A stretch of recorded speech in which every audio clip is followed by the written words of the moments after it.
দক্ষিণ কামৰূপৰ ছয়গাঁৱত সংঘটিত হৈছে এক অভাৱনীয় ঘটনা। অক্সিজেনৰ অভাৱত দুই শ্ৰমিকৰ কৰুণ মৃত্যু ঘটিছে।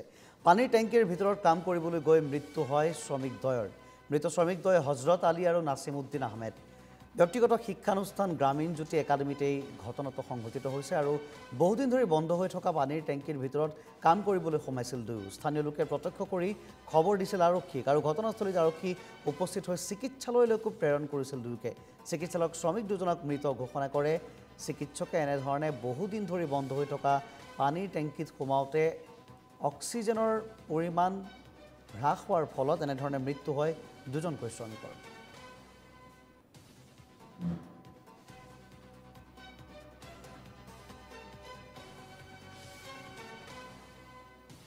দৃশ্যাংশ দেখুৱাইছোঁ। এইটো পানীৰ টেংকিতে এনেধৰণে সোমাই গৈছিল সেই দুই শ্ৰমিক। তেওঁলোকে হয়তো পানীৰ টেংকি চফা কৰাৰ দায়িত্বত ন্যস্ত আছিল আৰু পানীৰ টেংকিত সোমাই যোৱাৰ পিছত দীৰ্ঘদিন ধৰি যিহেতু পানীৰ টেংকিটো বন্ধ হৈ আছিল, গতিকে তাত পৰ্যাপ্ত পৰিমাণৰ অক্সিজেন নাছিল। একে সময়তে দুজন লোকে তাত অক্সিজেন লৈ চলি থাকিব পৰাকৈ আৰু তাৰ ফলশ্ৰুতিতে এনেধৰণৰ এক শোকাবহ দুৰ্ঘটনা সংঘটিত হৈছে, যাৰ পিছত আৰক্ষীক খবৰ দিয়া হৈছিল। সেই স্থানত উপস্থিত হৈছিল আৰক্ষীয়ে ততাতৈয়াকৈ শ্ৰমিকদ্বয়ক লৈ গৈছিল চিকিৎসালয়লৈ, কিন্তু ইতিমধ্যে চিকিৎসকে শ্ৰমিক দুজনক অক্সিজেনৰ অভাৱতে মৃত্যু হোৱা বুলি জানিবলৈ দিছে। কাম কৰিবলৈ গৈ মৃত্যু হৈছে, কৰুণ মৃত্যু ঘটিছে এই দুজন শ্ৰমিকৰ। নিশাৰ ভাগত এই শ্ৰমিক দুজনক উদ্ধাৰ কৰিবলৈ চেষ্টা চলাইছিল স্থানীয় লোক আৰু আৰক্ষী, কিন্তু কিছু হয়তো পলম হৈ গ'ল আৰু অক্সিজেনৰ অভাৱত গ্ৰামীণ জ্যোতি একাডেমীত এই বহুদিন ধৰি বন্ধ হৈ থকা পানীৰ টেংকিটো কাম কৰিবলৈ সোমাই মৃত্যু হ'ল দুজনকৈ শ্ৰমিকৰ।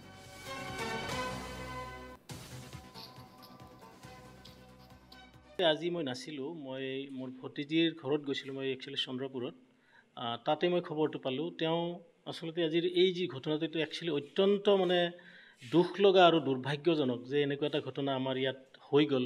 আৰু এই যি নাছিমুদ্দিন বুলি যিজন মিস্ত্ৰী আছিল, তেওঁ আচলতে মই ইমানেই বিশ্বাসী, মই কি বুলি ক'ম, তেওঁ আজি প্ৰায় 8 বছৰ ধৰি আমাৰ এই অনুষ্ঠানত বিভিন্ন ধৰণৰ কাম তেওঁ কৰি আছে।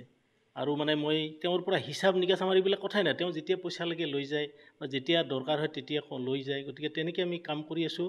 আৰু মই ক'লোঁ নহয়, মই আজি বহুত দুখ লাগিছে আচলতে। মই ক'লোঁ নহয়, মই নিজৰ ঘৰটো তেওঁক ৰখিব দিওঁ। মোৰ ইমানেই বিশ্বাসী ল'ৰা আছিলে সেই ল'ৰাজন, কিন্তু হঠাৎ এইটো কি ঘটি গ'ল যে মই তাত থাকোঁতে, চন্দ্ৰপুৰত থাকোঁতে তেওঁ মোক ফোন কৰিছে। 3:55 মোক ফোন কৰিছিলে যে ছাৰ ক'ত আছে, মোক অলপ পইচা লাগিছিলে।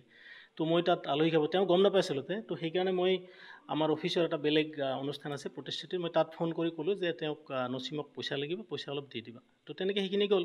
তাৰপিছত মই আমাৰ যিজন ৰুবুল সিং বুলি যিজন ইয়াত কেম্পাছত থাকে, তেওঁ মোক 5:24 তেওঁ ফোন কৰিছে যে ছাৰ আপুনি ক'ত আছে, এটা বিৰাট ডাঙৰ ঘটনা ঘটিছে। এনেকুৱা আমাৰ যে সেই চকপিটটো আছিল, তাত দুজন ল'ৰা একদম বেহুচ হৈ পৰি আছে। মই বোলো মইতো বহুত দূৰত আছোঁ, তোমালোকে ইমিডিয়েটলি 108 মাতি পেলাই ব্যৱস্থা কৰা। তো তেনেকৈ আমাৰ অফিচ আজি আচলতে বন্ধ, খোলা থাকিলেতো কথা নাছিলে। বন্ধ কাৰণে আমি আচলতে মানুহবিলাক বেলেগ বেলেগ আছে, আজি ৰবিবাৰ। তথাপি যিমান ওচৰত আছে আমি চবকে ফোন কৰি পেলাই চবকে মই একদম অফিচত ইয়াত অহাৰ ব্যৱস্থা কৰিলোঁ। তাৰপিছত তেওঁলোকে গোবৰ্ধন হস্পিটেলত লৈ গ'ল। তাৰপিছত হস্পিটেলত কিন্তু তেওঁলোকে কৈছে যে বৰ এটা হেৰি নাই। তথাপি আমাৰ মানুহখিনিয়ে আৰু এটা আশা কৰি পেলাই তেওঁলোকক লাইফ ছেভ হস্পিটেললৈ লৈ গৈছে। তাতো তেওঁলোকে বহুত সময় ট্ৰাই কৰিছে, আচলতে ICUত ভৰাই তেওঁলোকে অক্সিজেন দি আকৌ তেওঁলোকে চেষ্টা কৰিছে। কিন্তু তেতিয়া মোৰ এজন কলিগে মোক ফোনটো লগাই দিলে, তাৰ যিজন ডক্টৰ মেইন ডক্টৰ ৰৌনকৰ লগত মই কথা পাতিলোঁ। তেওঁ ক'লে যে নাই, চাইন অফ লাইফ একদম নাই। গতিকে তেওঁলোক আচলতে ছাফোকেশ্যনৰ কাৰণে মেইনলি হৈছে, কাৰণ সেই গাঁতটো আজি বহুত দিন বন্ধ হৈ আছিলে। আৰু তাত তেওঁলোকে আচলতে কিহৰ কাৰণে সোমালে মই সেইটো কথাও নাজানো, কাৰণ তাত হয়তো টক্টা চক্টা কিবা আছিলে।